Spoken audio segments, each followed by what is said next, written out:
Hello folks, and welcome to Money Me. Today is going to be a different video than I typically have been doing, but like I've said, I've always wanted to do different videos about money. So today we're going to talk about the cost of doing a Subway franchise. I actually used to own a Subway franchise, so I have a lot of insight, basically a 20-year background. And my wife is still connected with Subway. She works for a corporation that owns a bunch of gas stations and Subways and manages and oversees 6 Subways. So I have 20 years background in basically Subway between management and ownership. So what we're going to do is we're going to walk you guys through some common questions. What it costs to open a franchise, how much you should make, and typically what's involved in a Subway. And if you guys got any questions or looking to open up a franchise, especially with me knowing that I've done Subway, I've picked locations, I've found locations, I've done constructions of the locations, I know a lot of the ins and outs, the good and the bad with owning a Subway franchise. So let's get into it, and what we'll do is we'll set up, and I'll show some numbers and artwork and stuff like that. And guys, I hope you'll enjoy this video, and I plan to do more of these in the future. If you could give me thumbs up, if you haven't subscribed already, subscribe, check out the channel. So I don't want this channel just to be about stocks and options, even though I have talked a lot about those. I want to be diversified in all things money and talk about business. So let's get into our first question.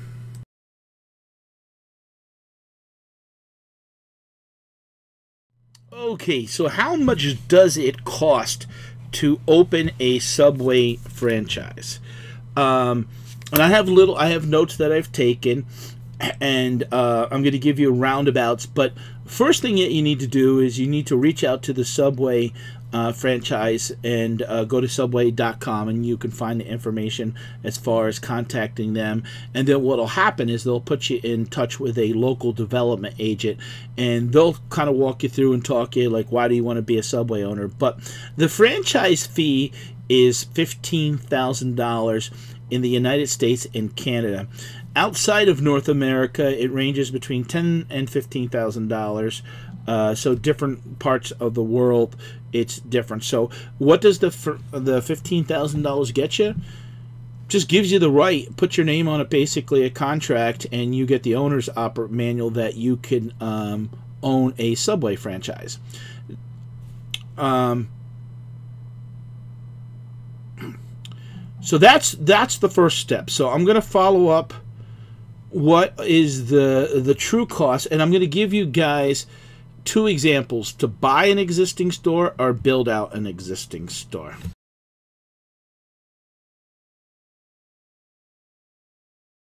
Okay, so I mentioned the franchise fee, and I'm going to talk about the United States because I'm based in the United States. I'm here in Pennsylvania. I've owned 3 locations and was part of a Territory Excellent Committee, and also participated in the FATH advertising meetings and when they made decisions on doing local marketing and stuff like that. So again, I have a background, was very successful in Subway, and I wish I actually was still involved in Subway, and I'm going to tell you that right now. So I know that if you work the store and are willing to basically follow the set formula that's in place for Subway, you can definitely make money. So what is the cost? Now, they basically say anywhere from $100,000 to $400,000. So what could cost to build a store in California versus, let's say, Pennsylvania might be way different based on rents and construction, and that's normal for any type of construction cost. But you got to figure what's involved in that $100,000. You already paid your $15,000 franchise fee, so you're going to need equipment. That's the first thing. And I'm going to take notes here, and I'm going to do some graphics in here, and you're gonna need the equipment. Now, you cannot just buy your own equipment. What'll happen is, if you're gonna build out a store, first thing is you're gonna find a location, and then if you want to build out one, and then you're gonna get it approved. Your development agent's gonna check it out, and then on your behalf, they're gonna reach out to the landlord and help you negotiate rent terms and you know what's included in the rent and things like that. So equipment you can actually even finance. They used to. Now here we are in 2022. I'm pretty sure they still have it involved, but typically you could finance the equipment with a certain percentage down, and it could be financed through Subway, through one of the companies that they have. Obviously, you have the construction cost. The construction cost, typically when you get into a, let's say a strip mall type, you get what's called a vanilla box. A vanilla box is basically 4 walls, you know, drywall painted, and it may not even include bathrooms. Sometimes some locations maybe only had 1 bathroom, but you're going to need 2, a men and a women's bathroom. And also those bathrooms are going to have to be brought up to code to make sure that they are handicap accessible. The part of the construction cost is you're going to buy your tile, your wallpaper, your lighting through Subway, because they want all the stores to look consistent, and they want all of them to be that, and you're going to get, you know, so if you order the wallpaper is going to look the same as in Pennsylvania as California. And that's to have consistency and really control that. So you're going to, you always got to keep in mind you're going to need money for supplies. They even recommend money for advertisement and money for payroll the startup. You're going to have to buy their POS system and stuff like that. Walk-in coolers, depending upon the size of your location. You may not be able to put walk-in coolers. You might have to put stand-up coolers, stand-up freezers, and that gets involved in equipment. What'll happen is you'll learn your cost basis, basically, even what your package is going to cost as far as your equipment and your ceiling tiles, your floor tiles, your wallpaper. And someone at Subway headquarters based in Connecticut will basically do a drawing and a floor plan, and based on that, once you sign a lease. So that's what is going to vary with the cost.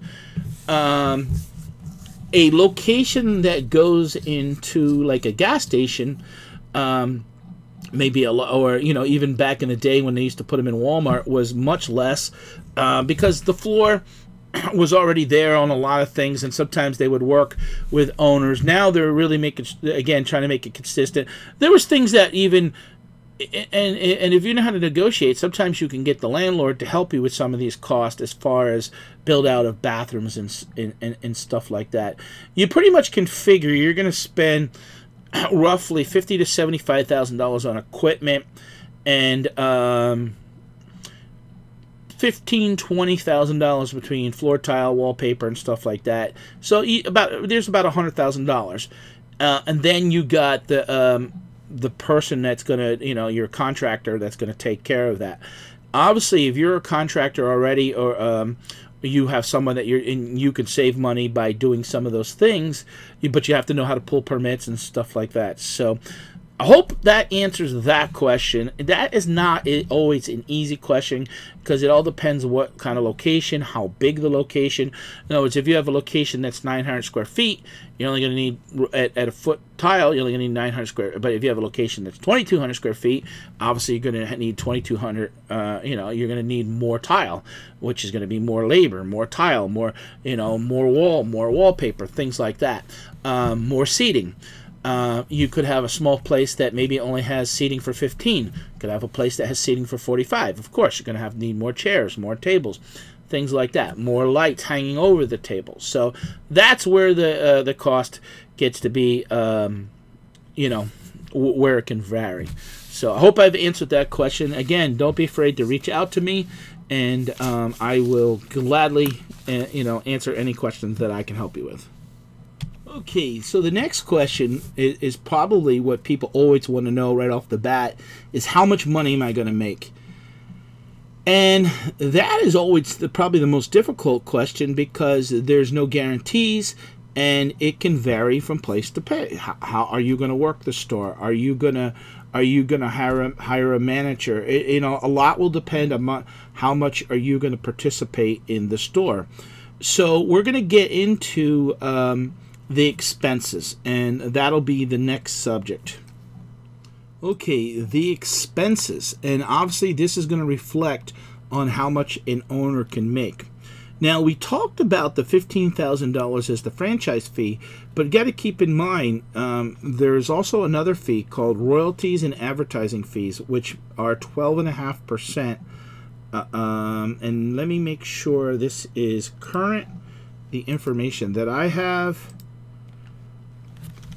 current.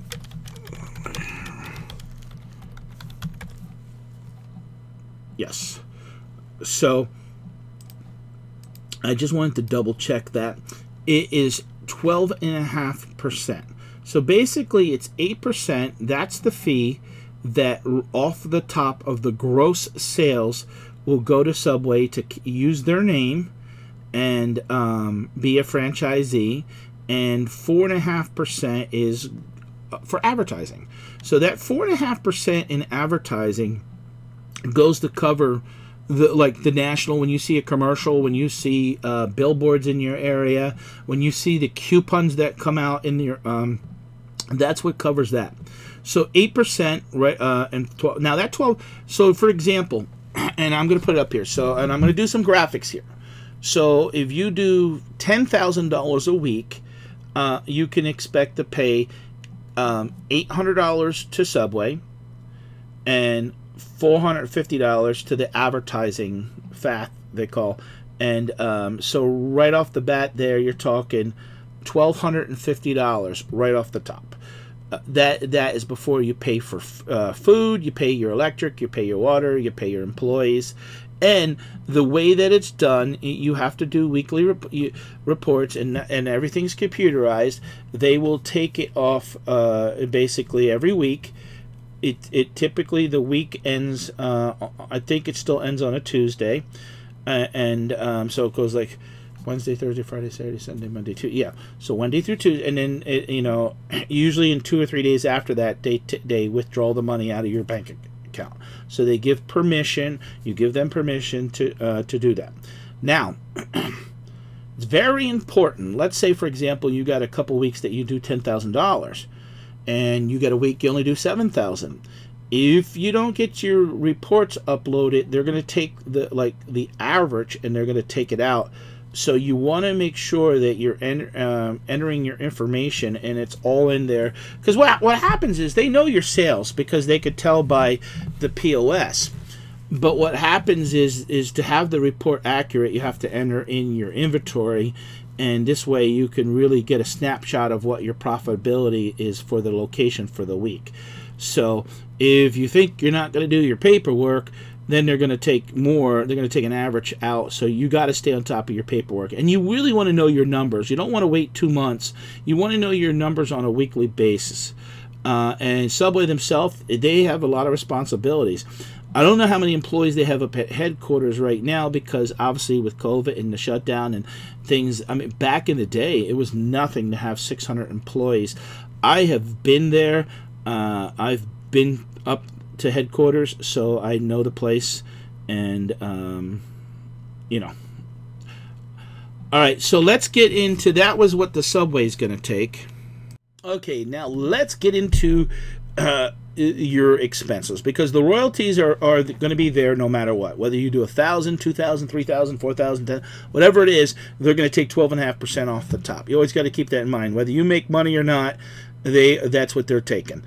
So expenses, common expenses could be, first of all, rent. Your rent, and what's included in your rent. Typically, at most places, nothing is included in your rent, meaning you have to pay for your own electric, you have to pay for your own water, your own sewer. Now, at a lot of places, especially with some of your your bigger strip malls or your malls or locations that kind of understand what's going. In other words, it's not like a mom and pop, and they're that happens very rare. But basically, what you're going to get is CAM charges.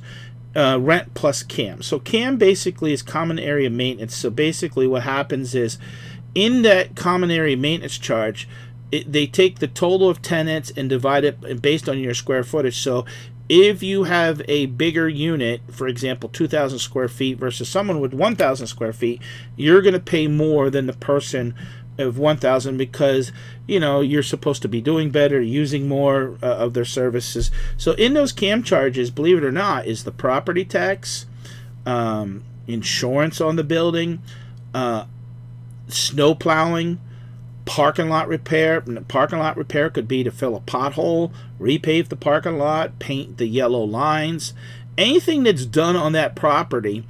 Now, if you're in a mall where there's 40, 50 properties, and let's say it costs $2,000 every time they need to plow the snow, it's not a bad, so every time you need to plow the snow, it's going to cost you, let's say, $100. But what's going to happen typically is they're going to bill you quarterly. Sometimes some places will do it that you'll pay, like, let's say, $200 a month, and then every quarter they will send you a bill and show you, okay, you've paid $600 in CAM charges, and then you got to pay, let's say the bill was $900. And they're going to break it down. They're going to have the secretary is going to send you an itemized, okay, we had to have a guy fill the hole, and the roof was leaking. So that expense is shared with all the tenants. It's really a good deal for the landlord. So a lot of people get shocked on those charges. Now, there are situations once in a while where somebody, I've seen situations like this myself, where someone owns a strip center, and I know because I back before I was a Subway franchisee at the time, I used to plow snow in a parking lot, and the owner would, minimum bill, and some owners will, it's included in the rent, don't worry about it. A lot of owners have gotten smarter, knowing they can make more money, and by sharing that cost between all the tenants that they bill that. So you got to be prepared for that, because that could sometimes be a shock. Here's a rule with rent that I always try to, and I was part of negotiating rent into, I never wanted my rent. Typically, when you own a house or you rent a house from somebody, the rule of thumb is 7 to 10 days. What you make is what your mortgage or your rent should be. In a commercial property, I never wanted, in my Subway, I never wanted it to be more than 10% of what my business was.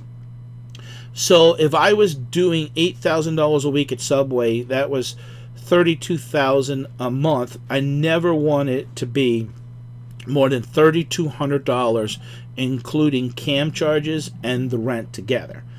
No more than that. And that to me was always high. I could tell you, I had a location doing $400,000 a year, and my rent for that location was about, and CAM was about $2,200 to $2,400. So when you did the math, my percentage-wise, my rent was really only about 6 to 7%. So 10% is on the high side. I like to keep it closer to 7 or 8. But sometimes some places, they have such, you can't be scared by that number, but you have to kind of understand it. Because some places you could go into a mall and they have a captive audience where they get so much foot traffic that sometimes you're willing to pay a little bit more because you're going to make it up in sales. Because you're going to, for example, and you could be in a mall, and at Christmas time you could do $100,000 in a month, and your rent could be $5,000. But you're going to do $100,000 at Christmas. In the summertime, you might only do $50,000, but you're just going to make it more because of the captive audience, and that's the going rate. But don't be afraid to negotiate. Don't be afraid to call other places and see what they're renting for. And a lot of times if they have 1 or 2 units left, that's where the landlord really makes money, because he's already paying his mortgage. So whatever comes in those last 2-3 units, that goes in his pocket. So the next, and I'm getting a little bit in depth here because I want to talk about my experience and really answer that question. Next is the electric. The electric, it can be a big expense. I mean, you know, you use the air conditioner, the oven, the toaster ovens, the lights and stuff like that. So the electric. Next is water and sewer.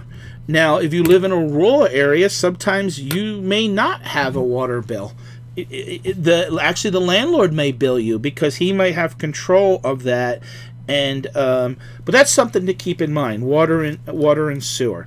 In bigger cities where you have public water, public sewer, you're gonna pay. And some of these, and you got to keep in mind, electric, water, sewer. Some of these may require you to put a security deposit down, just like the rent. Typically, in a lot of places with the rent, and I didn't mention that, a lot of times you can get a month or 2 for free while you build out your store. That's sort of like, hey, I'm gonna sign the lease for a minimum of a year, but you know, if I sign maybe for 2 years, could you give me a month? I signed for 3 years, could you give me? And that's another negotiating. You could have it that the rent stays the same for 3 years if you lock in for 3 years. Cable, internet. Not everybody has a television in their location. Sometimes, depending upon, you know, maybe in the dining room you might have. Some places may not, even Subway sometimes maybe not allow you to have it. So that's something you got to check. We didn't have one for our customers, but I did have one in the back because it was with the internet company. The internet you're going to want because Wi-Fi with customers and people now with ordering off of their phones and doing Uber Eats and stuff like that. And then the internet you need tied into your POS system so that you could process credit cards and send reports to insurance. You're going to need insurance. You're going to need 2 forms of insurance. You're going to need insurance not on the building, because if you're just renting, the landlord has insurance and they're billing some of that through the CAM charge. You're going to need insurance on your equipment. Excuse me. You need insurance on your equipment. You're going to need liability insurance in case somebody falls. And you're obviously going to need workman's comp insurance, and that's going to be based on your payroll. Number 6, garbage removal. You're gonna have to have a dumpster out, you know, back, you know, where your location is, and you know, a Subway can, you know, between the cardboard boxes and the stuff that cleaning the tables. Now, you know, you're gonna have garbage. Sometimes on a small, you know, sometimes they'll have like, okay, we got 2 dumpsters out there, you guys can share. That doesn't happen often. Don't count on that.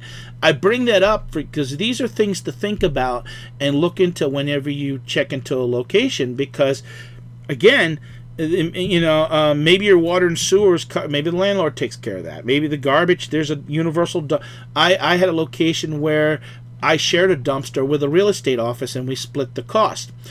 The real estate office only had maybe 2 or 3 bags a week that were small, was paperwork. You know, they shredded a lot of things, so they didn't have very much garbage.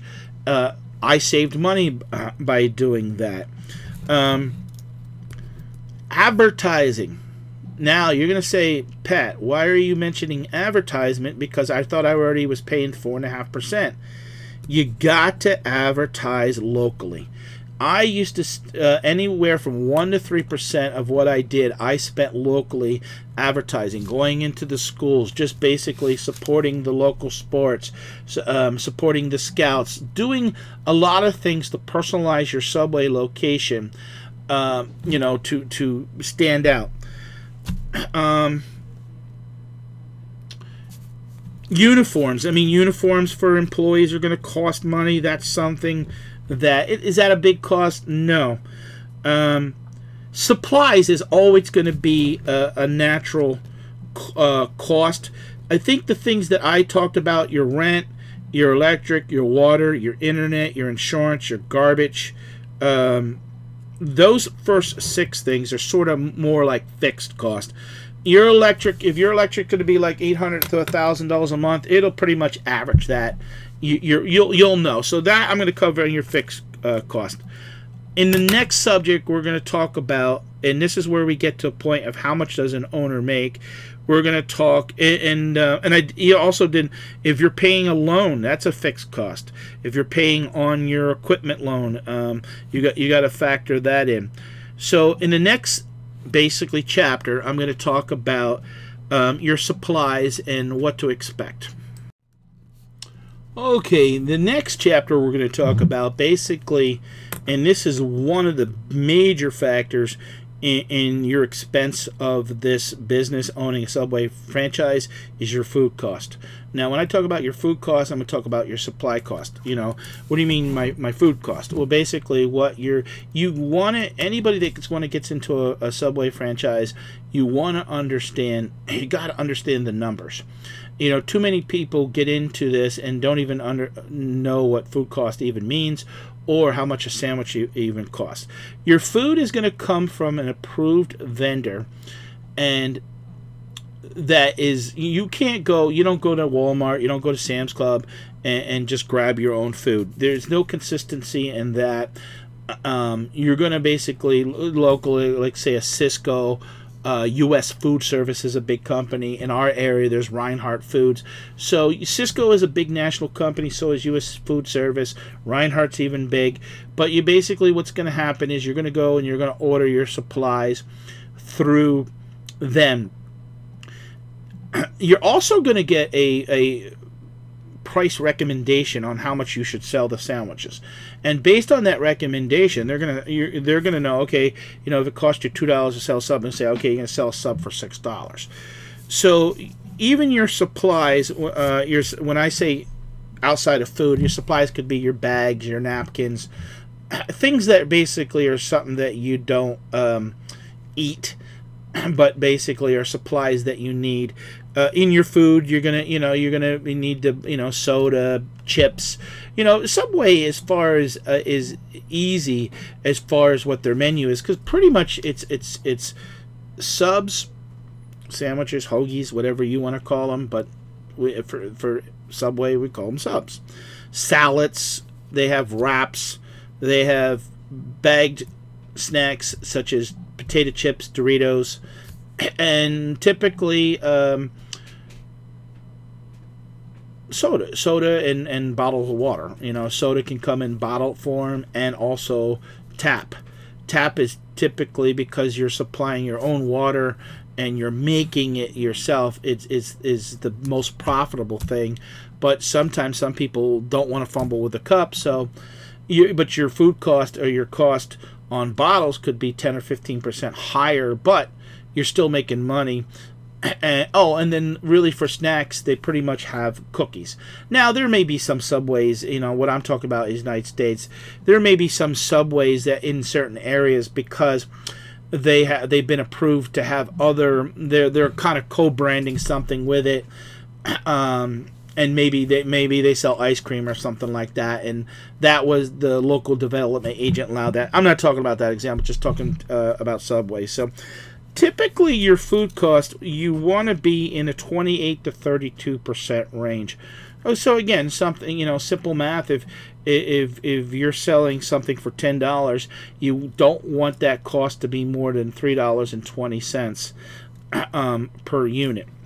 So, and I'm going to show some examples of math and talk about the path, I'm going to call it the path to profitability, and how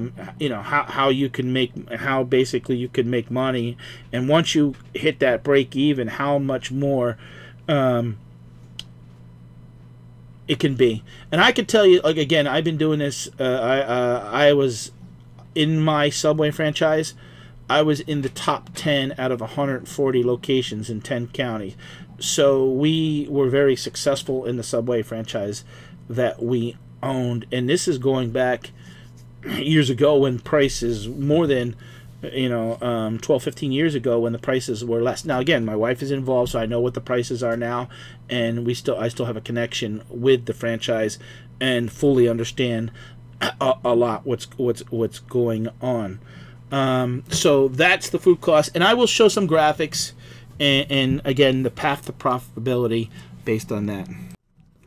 Okay, so the last basically is labor cost, and labor cost have really changed in the last couple of years. I remember back 15 years ago, I used to be able to pay an employee $6.50 an hour. We were averaging probably $6.50 to $8 an hour in our locations, and now, I know it's 15 years, but it is that much, because even 2 years ago you could find good employees for $10, and now it's typically $12, $14 an hour on a lot of places to get Subway, and your labor costs are basically starting to even be more than your food cost, and that's where it's making it difficult to own a franchise, because it does take it can be labor intensive. Typically you want each employee making around 8 to 10 subs per hour to pay them and pay the overhead so that you can make money as an owner. So those costs will vary. As far as there are some mandates, I think it's out in San Francisco, out in Washington, Oregon. Some of your bigger cities have $15 an hour minimum wage, so it could fluctuate. I know here in Pennsylvania, the company that my wife's involved in, and then they have people, I think they even start minors, I think now at $10, $50, $11 an hour, and it's nothing to basically make $14, $15 an hour making sandwiches. So where 2 years ago, so wages have really skyrocketed the last 2 years. So based on this video being made in July of 2022, this is the current information that I know and have. So again, your profitability is going to depend also how much you work in the store. If you're going to be one thing with me and my wife when we owned our stores, we had 3. We had 2 at a time, but we had 3. We did one, sold one, and then had another one. But for a couple of years we had 2 at a time. So basically I ran one, she ran the other, and we'd go back and forth between them both. And then in the one I had like an assistant manager and stuff like that. But this is what I will tell you. Back in 2006, did $793,000 in 2 locations. I made, I think it was $83,000 that year, and my wife drew a paycheck of, I think so we were making $80,000 to $100,000. Now in that $80,000 to $100,000, full disclosure, that included some food rebates. What happens is some franchisees got together years ago and negotiated for franchisees to save money. It could be something like a penny or 2 a bag on potato chips, and based on the volume that you were buying throughout the year. So if you had a store that did better, your rebate was better, and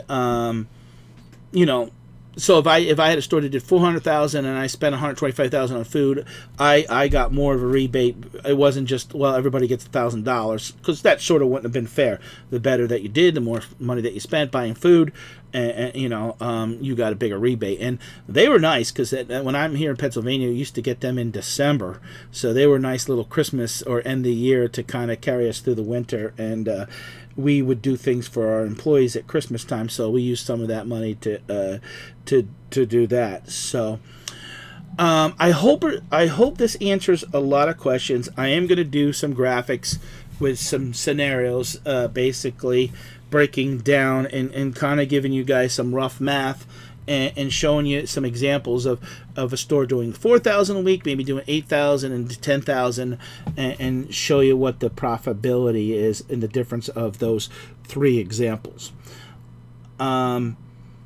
Subway was started by Fred DeLuca, who I had the chance to meet, and very, very nice guy.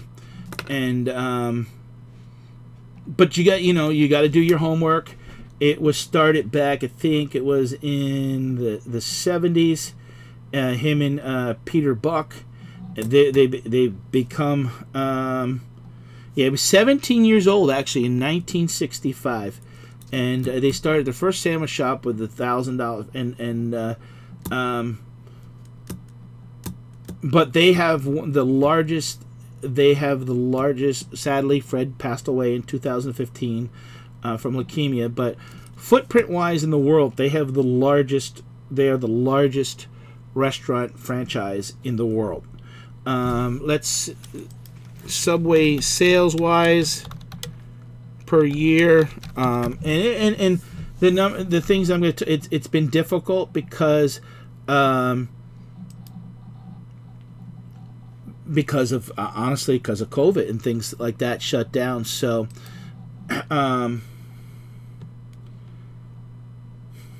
typically, yeah, and I don't want to release numbers that are too old. That are basically 5. I want to have good current numbers.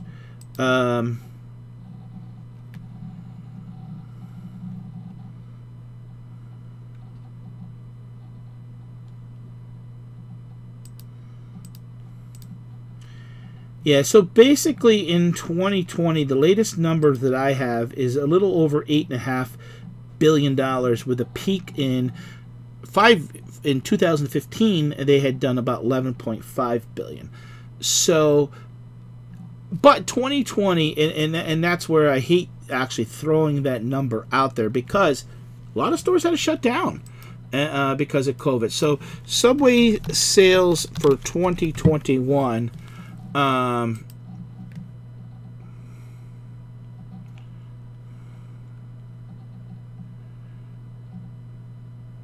Wow, see, they I'm just reading a QSR. QSR is a quick service magazine, and February 20 they earned so their sales are definitely up, and I think Subway is starting to really get their act together as far as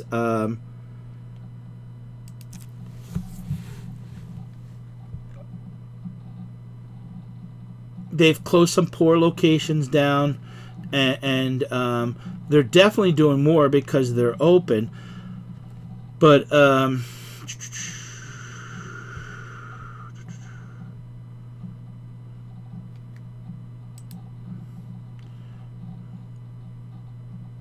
wow.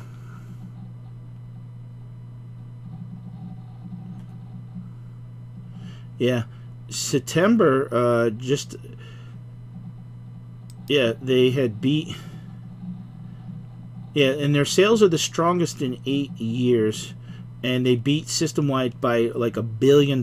So definitely, I think they're making a lot of good choices to, you know, revamp the brand after some of the missteps that they've gone through, and I think Subway will definitely be around. And the people that work it and not afraid to invest in it, and a lot of owners who do very well with Subway will own multiple locations, because that's how you can make some real money. So, all right, guys, I hope you enjoyed this video. I hope I answered a lot of questions. This is about 35 minutes, so I did get in depth with some things. And if you got any questions or comments below, and let's keep it friendly, and let's keep it focused on you know, the brand of Subway and the money that you can make. And I appreciate your support. Thank you. Okay, real quick, I broke down the fixed cost to a weekly, and that's what these numbers are. So we'll use that as our 3 projections that we're going to show.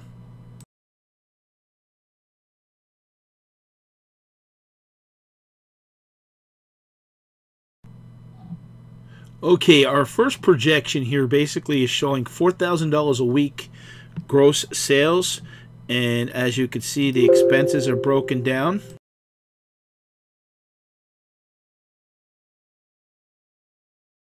Okay, in that first one, there was only $275.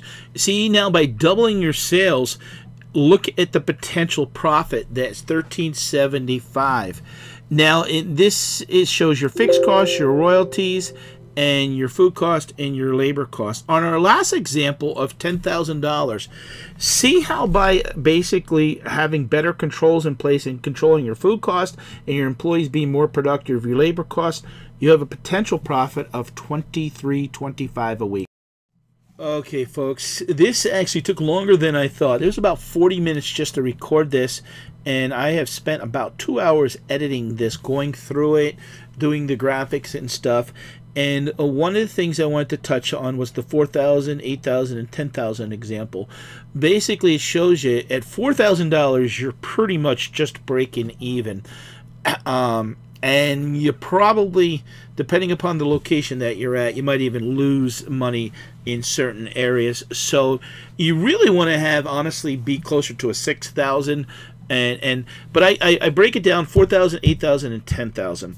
You can see by basically doing $8,000 a week and how much more money that you can make. Now it is amazing. By I go from 4 to 8 and 8 to 10. Now it's 10,000 is only 2,000, obviously more than 8,000, where the example from 8 to 4 shows you basically how almost doing about $1,100, $1,200 a day at Subway, how much more profitable it is. But I wanted to show you an example that you don't have to worry about doubling your sales all the time, but by doing $2,000 more, really how more productive and how much more profitable the franchise can be. Because what happens is, it doesn't cost no more money. If an employee is, for example, making 8 sandwiches an hour, it doesn't cost you no more money if they make 9 per hour. They're just that much more productive. So basically, if you have 3 employees working and you can squeeze an extra 3 sandwiches an hour, now maybe squeeze is not the proper word, because meaning that the customers are coming in and the flow of the line is flowing nice, and that's 3 more sandwiches an hour, and that's where easily you could do. When you think about $8,000 to $10,000, you're only talking roughly $300 a day. It's just being efficient at lunch and getting those Uber Eats orders, those people that are calling in, and that what I call that throughput. When people come in at lunchtime, they want to get in and get out fast. They don't have time to wait 20 minutes. Typically, most Subways don't have a drive-through, so when they're in that line, that's sort of the drive-through. You got to push out, but still make a good quality product. I know it sounds like I'm selling a Subway franchise. I'm not. I'm talking former owner here and understanding how much more profitable it was by just doing that $2,000 more, that you could easily make 4 to 6% more to the bottom line. And then there's obviously, if the employees are working harder, things like that, you can offer incentives like, hey, if we do $250, $350 an hour, 2 hours back to back, you give them extra $5 or $10, bonus. You do incentives like that for. I hope that by me even making this video, that anybody who's thinking about becoming a Subway franchisee would watch this and kind of learn.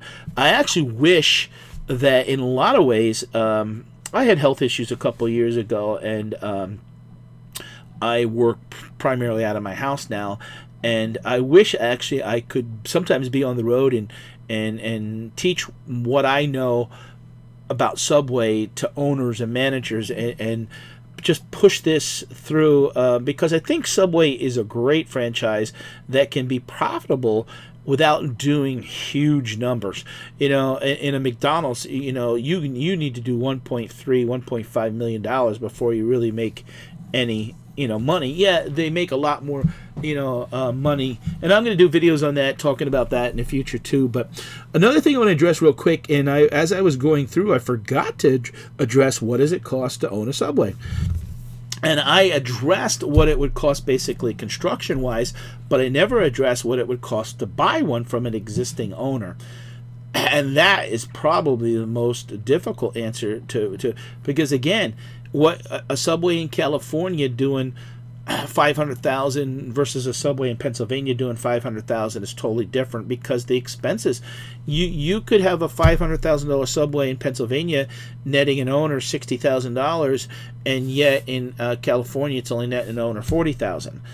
And you got to look at the lease, and you got to I remember back in the day there used to be a formula that you could use. It was based on so many weeks of sales, or what you could use. That's where you got to talk to your accountant, talk to your development agent. They know a lot, basically what the average Subway is going for, and just sit down and run the numbers.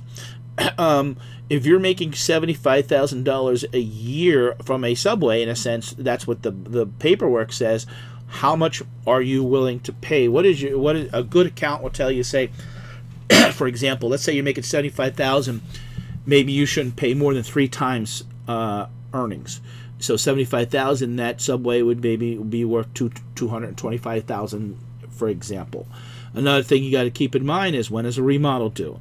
A lot of Subway, based on the rules, you have to remodel every 7 to 10 years, and that is just to keep the place fresh and updated in decor.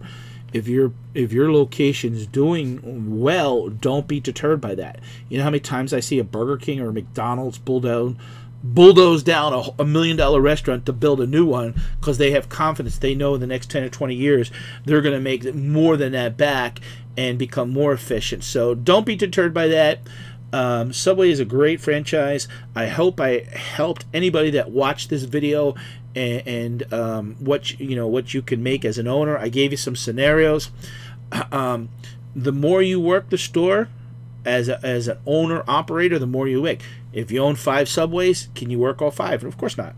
And if you're a husband and wife team, you can each work one. And I had my older son helping, and we did great with 2 stores, and we could have done 3. Looking back, we probably could have done 5 comfortably. I was involved in friendships with other owners, and I knew what they did. I had a friend that would do a Subway, buy it, and get it up running back and sell it 2 years later. Did very well doing that, and probably was involved, I think at one time, over the course of probably 10 years, had owned 9 different Subways. Not all at one time. Typically, I think he owned 3 to 5 at a time, but did very well doing that. So, again, I thank you. This is first type of video on this channel, Money Me. I want to do more of these type of videos. I honestly feel sometimes, being out of it, I'm wasting a lot of knowledge that I can share with people that want to get in business and want to learn and do things, and share that experience with you guys. So I appreciate it. Thanks for watching. Have a great day.